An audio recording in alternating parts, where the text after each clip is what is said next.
قیمتی شے آئیے سمجھ نہیں ہے، یہ عام نہیں، کوئی قیمتی ترین چیز ہے۔ اور دوسری بات یہ ہے کہ میرا خامد یہ توجہ دلانا چاہتا ہے کہ تم نے اور بھی کام کرنے ہیں گھر میں رہ کر، ٹھیک ہے نا، گھروں میں جتنے کام ہیں وہ آپ نے کرنے ہیں، وقت پہ کرنے ہیں، اسی ترتیب سے کرنے ہیں، لیکن یہ جو قیمتی چیز میں دے رہا ہوں نا، یہ جو بھی کام کرنا تیری توجہ اس طرف ہو کہ میں نے حفاظت کرنی ہے۔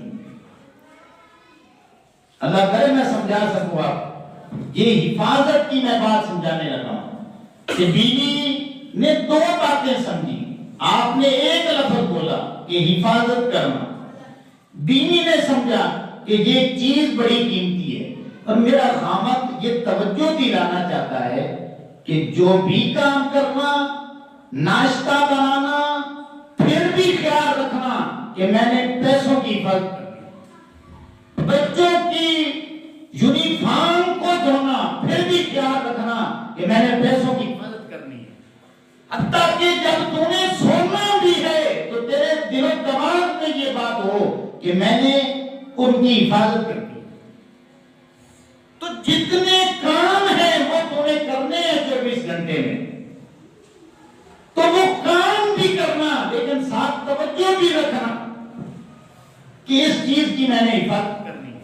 اب اللہ نے فرمایا حافظوا علی الصلوات، میرے بندو ساری نمازوں کی حفاظت کرنا، چاہے وہ فجر ہو، ظہر ہو، عصر ہو، مغرب ہو، عشاء ہو۔ جب حفاظت کی بات کی اللہ نے فرمایا پانچوں نمازوں کی حفاظت کرنا، تو ہم نے پھر کیا سمجھا؟ اللہ یہ بتانا چاہتا ہے حافظوا لفظ لگا کے میرے بندو، اور نماز کو عام چیز نہ سمجھنا، یہ قیمتی ترین چیز میں تمہیں دے رہا ہوں۔ اور دوسری توجہ دلانا چاہتا ہوں میرے بندے، اگر تو اپنے بینک میں بیٹھا ہوا ہو، اپنے کاروبار میں ہو، توجہ تیری یہ ہو کہ میں نے نماز پڑھنی ہے، حافظ لگا کے اللہ یہ بتانا چاہتا ہے اپنے بندے کو، میرے بندے اپنے کھیتوں میں بھی ہو تو ایک چیز یہ تیرے دل و دماغ میں بیٹھ جانی چاہیے کہ نماز بڑی قیمتی چیز ہے، اور توجہ بھی رہے کہ میں نے اسے ادا کرنا ہے۔ چاہے تم سفر میں ہو تو یہ دو باتیں میرے دماغ میں ہونی چاہیے، کیا کہ نماز عام چیز نہیں ہے، قیمتی ترین تحفہ ہے جو مالک نے مجھے عطا کیا ہے، اور تجھے فکر کیا ہو کہ میں نے نماز پڑھنی ہے۔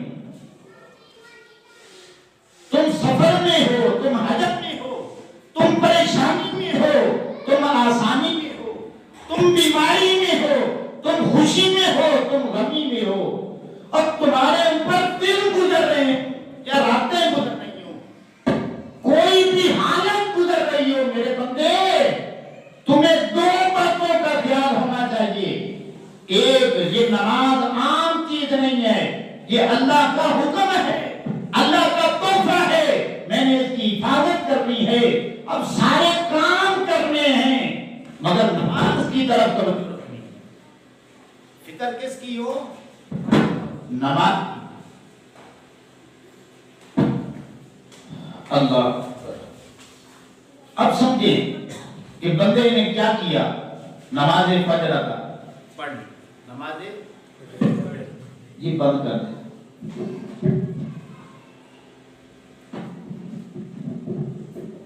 بندے نے کیا کیا، نماز ادھر توجہ کریں۔ اب یہ آپ نے مثال کو ذہن میں رکھنا ہے کہ خامد اپنی بیوی کو کیا بتانا چاہتا ہے کہ یہ قیمتی ہے، جتنے بھی کام کرنا وہ کام کرنا، لیکن توجہ کدھر ہو؟ اس قیمتی شے کی طرف۔ تو اللہ یہ اپنے بندے کو بتانا چاہتا ہے، میرے بندے اور اگر تو نے نماز فجر پڑھ لی ہے تو اب جتنے بھی کام کرنا وہ تو کرنے ہیں تو نے، مگر ان کی اتنی فکر نہ ہو نماز ظہر کی فکر ہو. اب ظہر پڑھ لی ہے تو تجھے نماز عصر کی فکر ہو. نماز عصر پڑھ لی ہے تو تجھے نماز مغرب کی فکر ہو جائے. اور اگر نماز مغرب پڑھ لی ہے اللہ یہ بتانا چاہتا ہے میرے بندے پھر تجھے نماز عشاء کی فکر پڑ جائے. اور اگر نماز عشاء پڑھ لی ہے تو پھر کیا ہے؟ نیند ہے. اللہ فرماتا ہے میرے بندے اب تو نے سونا ہے. سونا ضرور ہے مگر تجھے فکر ہو کہ میں نے صبح کی ادا کرنی. 24 گھنٹے کی زندگی میں میرے بندے سارے کام کرنا دنیاوی لیکن اتنی ترجیح نہ دینا ان کو, اتنی فکر ان کی نہ کرنا جتنی تمہارے دل میں تمہارے دماغ میں نماز کی فکر ہونی چاہیے. اب ہم دیکھ لیں, ہم تھوڑا سا اپنا کام کر لیں تو ہم بہانے بناتے ہیں کہ یار میں نے آج اپنے جانوروں کو نہ پٹھے ڈالنے. یہ بہانہ. اللہ فرماتا ہے پٹھے تم نے ڈالنے ہیں تجھے فکر نماز کی ہو. ہم کاروبار پہ بیٹھے ہیں عین وقت عین ٹائم گاہک آ جاتے ہیں. اللہ فرماتا ہے میرے بندے میں نے تجھے کاروبار سے نہیں روکا. کاروبار کرو, دکان پہ بیٹھے ہو مگر تجھے فکر ہو کہ میں نے نماز پڑھنی. 24 گھنٹے کی زندگی میں جو بھی کام تو نے کرنے ہیں تو سارے کام کرنا لیکن تجھے ایک فکر لگی رہنی چاہیے. وہ فکر کیا ہو کہ میں نے نماز پڑھنی ہے. سارے بول لیں کہ سارے کام کرنے ہیں, فکر کس کی ہو؟ ہم نے نماز پڑھنی ہے. جب ایسی فکر ہم کو لگ جائے گی تو اللہ فرماتا ہے کہ اس وقت میرے بندے تو نے جو کلمہ پڑھ کے وعدہ کیا تھا نا تو نے پورا کر دیا. اب سوچ لیں جتنے بھی بیٹھے ہیں کتنے پکے نمازی ہیں. 5 وقت کی پڑھ کر بھی اگر ہمیں نمازوں کی فکر نہیں ہے نا تو پھر سمجھ لیں آپ نمازی نہیں ہیں. ایک پڑھ لی ہے تو دوسری نماز کی فکر نہیں ہے تو پھر بھی آپ نمازی نہیں. نمازی صرف وہ ہے جو ایک پڑھ لیتا ہے تو دوسری کی اسے فکر لگ جاتی ہے. دنیا کا کوئی بھی کام کر رہا ہو, وہ چاہے دکان پہ بیٹھا ہو یا جانوروں کو چارہ ڈال رہا ہو, فکر اس کو یہی ہونی چاہیے کہ میں نے, اونچی آواز سے بولے, میں نے نماز پڑھنی ہے. اللہ اکبر. تو امام الانبیاء صلی اللہ تعالی علیہ وسلم کے غلاموں یہ ہوگی نماز جو اللہ رب العزت چاہتا ہے کہ میرے بندے پڑھیں. شاید پوری مسجد میں پورے نمازیوں میں اس طرح کا نمازی ڈھونڈنے کی کوشش کریں گے تو صرف ایک آدمی ملے کہ جس کو فکر ہوگی کہ یار میں نے نماز پڑھنی ہے. تو ہم سارے کس کھاتے میں ہیں؟ اللہ اکبر. تو امام الانبیاء صلی اللہ تعالی علیہ وسلم کے غلاموں حدیث پاک سنیں. یہ بخاری شریف کی 554 نمبر یہ حدیث پاک ہے اور بڑی رکت انگیز حدیث پاک ہے. آقا علیہ الصلوۃ والسلام نے ایک بار سورہ قاف آیت نمبر 39 اس کے ضمن میں ارشاد فرمایا. کیا فرمایا کہ فَإِنِ اسْتَطَعْتُمْ أَلَّا تُغْلَبُوا عَلَى صَلَاةٍ قَبْلَ طُلُوعِ الشَّمْسِ وَقَبْلَ غُرُوبِهَا. آقا علیہ السلام نے فرمایا میری امت وہ کچھ بھی ہو جائے اور اپنے نبی کی اس بات کو یاد رکھنا اور تمہاری نماز فجر کبھی قضا نہ ہو, تمہاری عصر کبھی قضا نہ ہو. کچھ بھی ہو جائے آقا علیہ السلام نے تاکیداً فرمایا یہ 2 نمازیں تمہاری چھوٹنی بھی نہیں چاہیے. کچھ بھی ہو جائے. ہمارے ساتھ تو کچھ بھی نہیں ہوتا تو ہماری نمازیں قضا ہو جاتی. تو آقا علیہ السلام کی خواہش کیا ہے کہ میرا امتی وہ کبھی بھی فجر کی نماز نہ چھوڑے, عصر کی نہ چھوڑے. اللہ اکبر. اب یہ نمازوں کی تاکید تو ساری اللہ نے فرما دی. جب حافظوا علی الصلوات کہا تو ساری نمازوں کی حفاظت کی بات ہو گئی, لیکن اللہ نے فرمایا والصلاۃ الوسطی. میرے بندے اس ساری نمازوں کی حفاظت کرنا. میں مالک ہو کر تمہیں یہ بتانا چاہتا ہوں کہ خاص کر عصر کی ان سے بھی بڑھ کر حفاظت کرنا. ساری نمازوں کی حفاظت کرنا کہ فکر لگی ہوئی ہو، لیکن عصر کی خاص کر حفاظت کرنا.